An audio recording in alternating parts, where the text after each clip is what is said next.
ika-148 kabanata. Panawagan sa lahat para purihin ang Panginoon. Purihin ang Panginoon. Purihin ninyo ang Panginoon, kayong mga nasa langit. Purihin ninyo siya, kayong lahat ng kanyang anghel na hukbo niya sa langit. Purihin ninyo siya, araw, buwan at mga bituin. Purihin ninyo siya, pinakamataas na langit at tubig sa kalawakan. Lahat ng nilalang ay magpuri sa Panginoon. Sa kanyang utos silang lahat ay nalikha. Inilagay niya sila sa kanilang kinalalagyan. At mananatili roon magpakailanman, ayon sa kanyang utos sa kanila.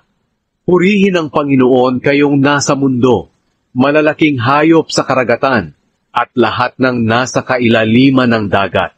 Mga kidlat at ulan na yelo, niyebe, mga ulap, at malalakas na hangin na sumusunod sa kanyang utos.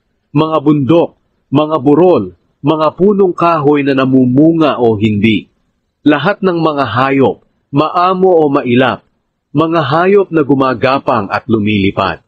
Purihin ninyo ang Panginoon, kayong mga hari, mga pinuno, mga tagapamahala, at lahat ng tao sa mundo, mga kabataan, matatanda at mga bata. Lahat ay magpuri sa Panginoon, dahil siya'y dakila sa lahat, at ang kanyang kapangyarihan ay higit pa sa lahat ng nasa langit at lupa. Pinalalakas niya at pinararangalan ang kanyang mga tapat na mamamayan, ang Israel na kanyang pinakamamahal.